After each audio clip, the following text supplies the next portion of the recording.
está, bueno, por supuesto, siempre está el libro, y hay un apunte y un escrito manuscrito mío, que está todo subido. Ahora les muestro. Que vamos a trabajar sobre esas tres cosas. Esto está, a ver.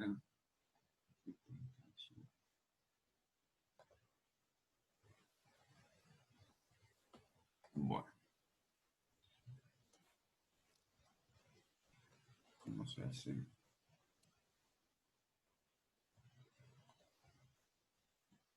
Acá está, bueno. El apunte es este. Test o prueba de hipótesis. Ahí va. No se va a ver ahí, me parece, si lo pongo a tener el margen.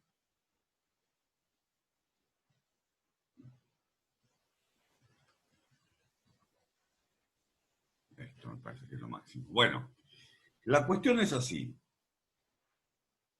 La estadística se puede dividir básicamente en dos grandes ramas.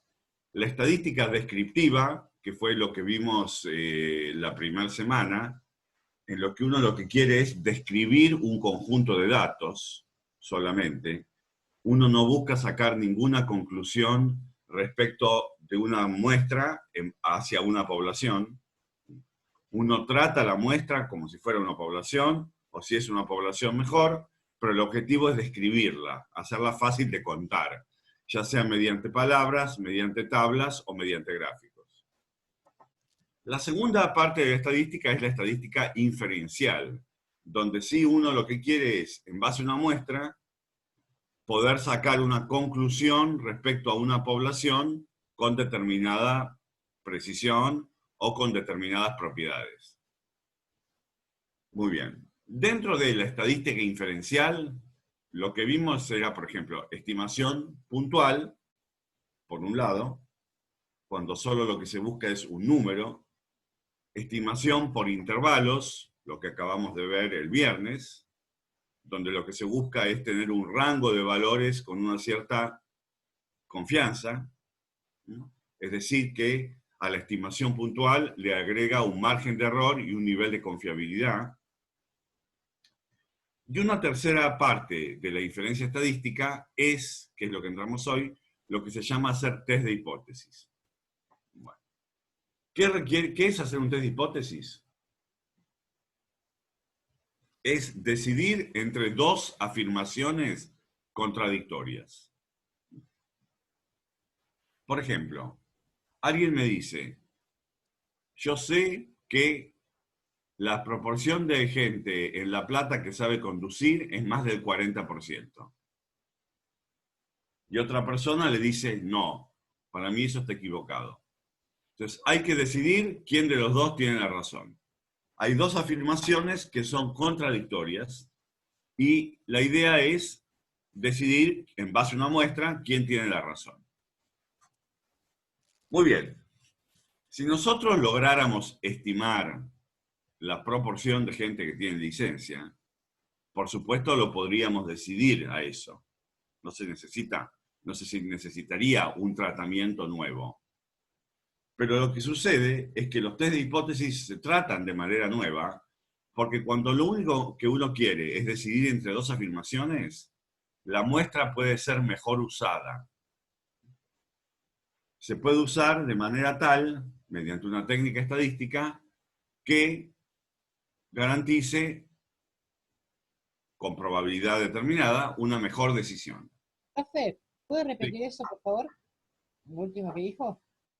Que sí, que si lo único que interesa, en lugar de estimar un valor, es decidir entre dos afirmaciones, hay maneras, ya van a ver cómo, de utilizar mejor la muestra para lograr mayor precisión.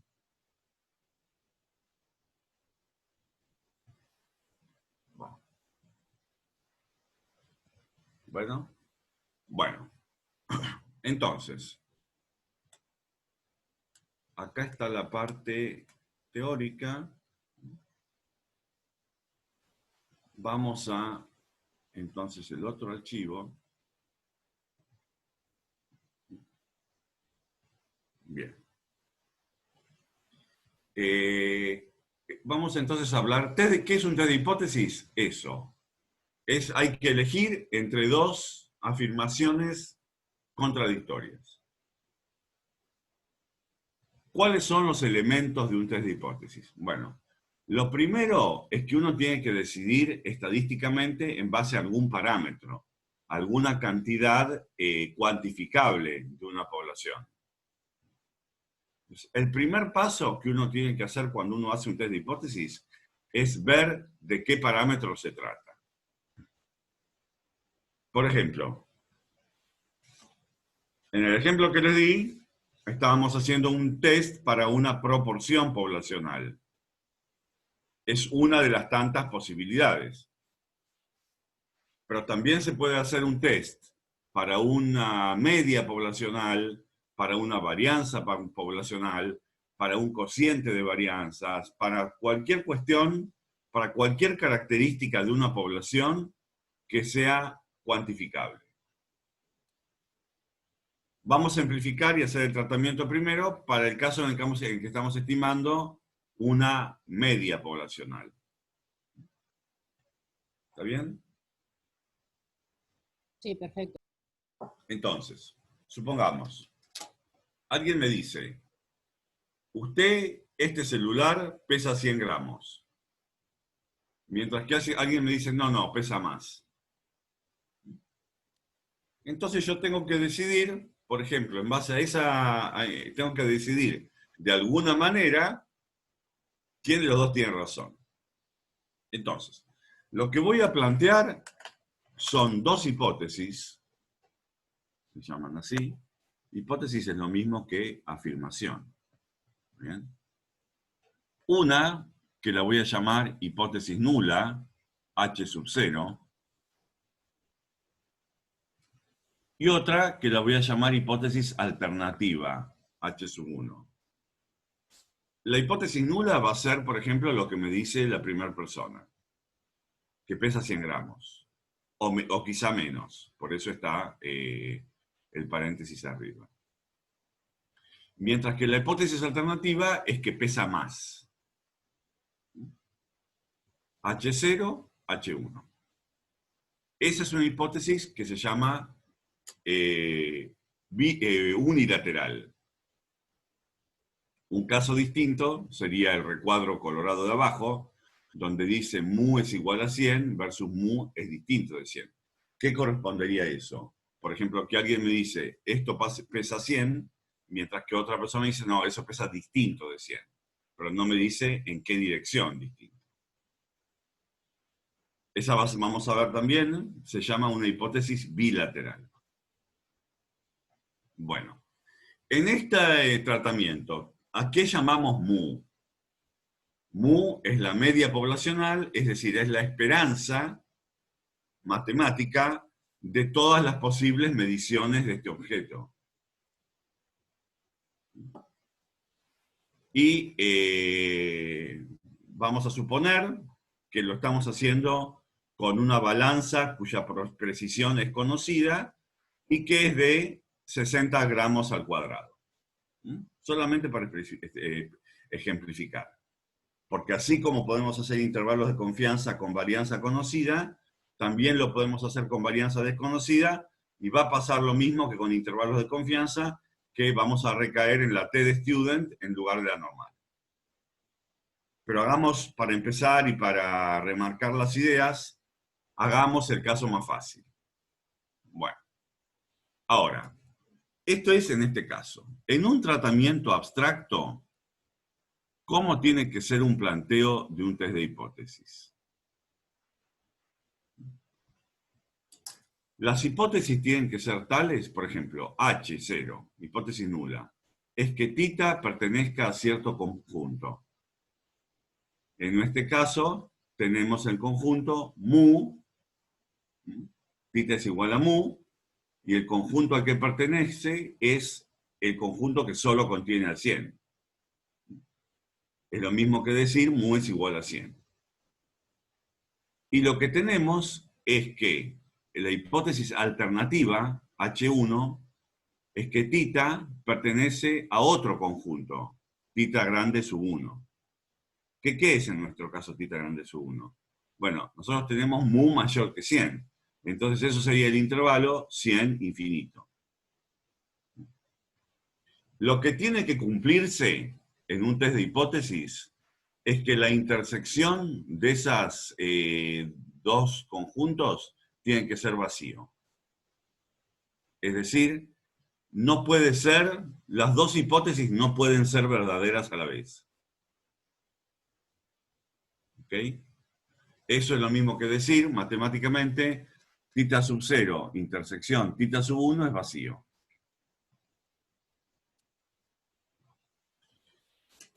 Perfecto. Entonces, nosotros tenemos que decidir si el peso verdadero es de 100 o más. ¿Cómo lo vamos a hacer? Hay que decidir eso. Bueno, lo que vamos a hacer es tomar una muestra, porque puede ser que lo pese una sola vez y por casualidad es en un día de mucha humedad, mucho viento, no sé qué, y pesó menos. Lo vamos a pesar muchas veces, tomar el promedio y utilizar el promedio para decidir. Entonces, el primer paso de un test de hipótesis es elegir el parámetro del cual se trata. El segundo paso es plantear las hipótesis, las afirmaciones contradictorias. El tercer paso, que va a ser este, es tomar la muestra. Tomamos una muestra de n observaciones. Hacemos el caso en el cual el fabricante de la balanza me dice que la balanza tiene una precisión de 60 gramos y que las mediciones tienen un error de tipo normal. Entonces, lo que yo tengo en base a una muestra es que mi media, x barra, tiene una distribución normal con media mu y varianza sigma cuadrado sobre n, por teorema de muestreo en poblaciones normales. Entonces, el siguiente paso va a ser estandarizar. Convierto, ¿cómo que me estoy quedando ya sin tiempo? Convierto esa variable en una variable aleatoria, cuya distribución quiero conocer, es decir, que estandarizo x barra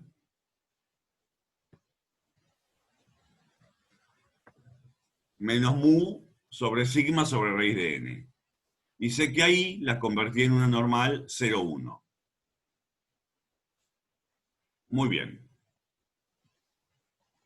Esa variable, les pregunto, a ver, ¿esa variable es un estadístico?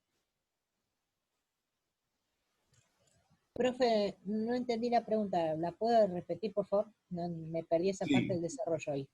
Si esta variable puedo decir que es un estadístico. No, porque no conocemos sigma. Bueno, sigma sí la conoces, porque te la dice el fabricante. Ah, bien. La que no conoces es mu. Claro. Eso no es un estadístico. En intervalos de confianza vimos que esto se llamaba un pivote, porque servía para construir intervalos de confianza haciendo el álgebra correspondiente. Pero un estadístico no, porque recuerden que para que algo sea un estadístico, tiene que ser posible de calcular en base a una muestra. Muy bien, pero enseguida lo vamos a convertir en un estadístico. Porque, a ver, todavía no, pero en nuestro caso, la varianza es 60. Entonces acá puedo sustituir en el denominador por 60. Ahora, ¿es un estadístico? Todavía no, porque todavía me falta conocer mu. Pero acá viene la cuestión. Ahora vamos a decir, muy bien, si la hipótesis nula fuera cierta, es decir, si es verdad que mu es igual a un valor, llamémoslo mu sub 0, igual a 100, entonces, en la fórmula, yo puedo sustituir por 100. Y ahí lo que tengo es x barra menos 100 sobre raíz sobre 60, raíz de 60 sobre 20. Y eso sí todo lo puedo calcular a través de una muestra. Porque X barra va a ser el promedio de las observaciones, 100 es 100, 60 es 60 y 20 es 20. Y si es cierto que la media poblacional es 100, si estoy centrando esa variable en el valor correcto, esta variable tiene distribución normal 0,1. A esto se lo llama el estadístico del test. Es decir, es un número que yo puedo calcular a partir de una muestra y en el cual me voy a basar para tomar la decisión de con cuál de las dos hipótesis me quedo. Eso es lo que se llama el estadístico del test. Bueno, ¿cuál va a ser la idea? La idea es que si esa variable aleatoria, ese estadístico del test, me diera 0, ¿qué querría decir? ¿Cuándo me daría 0 ese estadístico del test? Igualemos esa cuenta a 0. Cuando X barra es 100.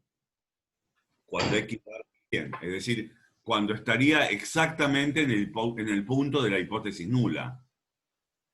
Si la hipótesis nula fuera verdadera, que la media poblacional es 100, el valor más típico para la media muestral sería 100. Entonces, ese estadístico va a valer 0 cuando está convalidando la hipótesis nula. ¿Y en qué casos voy a dudar de la hipótesis nula en favor de la hipótesis alternativa? Y cuando el estadístico no nos dé 0. Cuando no nos dé 0. En particular, como la hipótesis alternativa es que el peso es mayor que 100, nosotros vamos a dudar que la hipótesis nula es falsa para afirmar que la hipótesis alternativa es la verdadera, cuando este valor del estadístico me dé muy grande. Por ejemplo, si este valor del estadístico, y ahora vamos a hacer las cuentas, me diera 4, ¿sí? Quiere decir que mi estadístico está 4 desvíos típicos por arriba de la media, de ser la hipótesis nula verdadera. Y eso, 4 desvíos típicos para una distribución normal es muchísimo. Ocurre con muy baja probabilidad. Entonces, en ese caso vamos a quedarnos con la hipótesis alternativa. Porque vamos a decir que sería muy raro que, siendo verdad que el peso verdadero sea 100, a mí me diera un valor del estadístico igual a 4 o mayor. Bueno. Profe, se me cortó en la parte que donde usted dijo que era muy raro que sucediera eso, que el estadístico diera esos 4. No entendí eso. Claro, bajo una tabla normal, vos sabés que tenés un 68% de la probabilidad entre más o menos un desvío típico. Un 95% de probabilidad entre más o menos 2 desvíos típicos. Y un 99%, más o menos, entre 3 desvíos típicos. Un valor 4 se aleja muchísimo por derecha. Es un valor muy raro para una normal. Ah, claro, sí. Me acuerdo que cuando da a 4 o algo, siempre se acercaba a 0 o algo así, ¿puede ser? Creo que la tabla incluso, la tabla llega a 3, algo y después ya directamente al cuarto decimal lo redondea a 0. Claro, sí, es verdad. Ahora que lo veo por ese lado lo entiendo. Gracias. No, pues nada. Bueno, entonces, sabemos qué es lo que vamos a hacer. Entonces vamos a tomar la muestra y calcular los datos. Ejemplo, hacemos 20 pesajes del artículo, tenemos 20 pesos, no pesos de plata, pero 20 medidas de peso. Los promediamos y nos da 105. Muy bien. Recuerden que la hipótesis nula era que pesa 100, ahora tengo una muestra que pesó 105. Entonces me tengo que preguntar a mí mismo, para seguir la lógica y entender lo que estoy haciendo. ¿Es 105 lo suficientemente más grande de 100 para hacerme dudar y aceptar que pesa más? ¿O puede haber pasado por casualidad? ¿Está bien? ¿Puede ser que sea cierto que el promedio verdadero poblacional es 100 y yo saqué una muestra cuyo promedio me dio 105 por casualidad, porque tuve muy mala suerte y resultó justo esa muestra? ¿O esa muestra resultó porque el artículo en realidad pesa más de 100? Esa es la pregunta que me tengo que hacer. Y la pregunta que me tengo que hacer estadísticamente. Entonces, para hacerla, la vamos a hacer estadísticamente con los pasos anteriores. Vamos a construir el estadístico del test, que es T, X barra menos mu sub 0, sigma sub 0 sobre raíz de n. En nuestro caso, 105 menos 100, menos de un minuto volvemos a entrar, sobre raíz de 60 sobre 20, 288. Bueno, ahora me pregunto, ese 288, ¿qué me hace hacer? ¿Con cuál de las dos hipótesis me quedo? Vamos a ver que ahí, en este caso, 288 también es un valor muy raro por derecha. ¿Sí? Ahora lo vemos enseguida. Al margen, si haciendo esta cuenta, el valor del estadístico me hubiera dado 0,2, ¿con cuál hipótesis me quedo?